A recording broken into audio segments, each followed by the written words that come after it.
how to take your account off private on Twitter. So first of all, just go ahead and open up the Twitter app.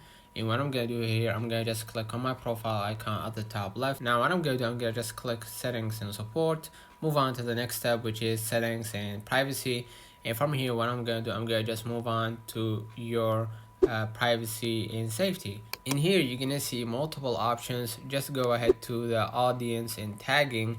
And here, as you can see, I toggled on the protect your post and videos. So in order to make your account public or to take off the lock icon on your profile, just toggle off these twos. That should make your account public on Twitter. So as you can see right here, if we went back to apply the settings, you're gonna see my account is on public. Let me know in the comments if this video helped you.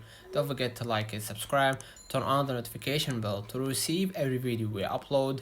Thank you for watching. See you in the next one.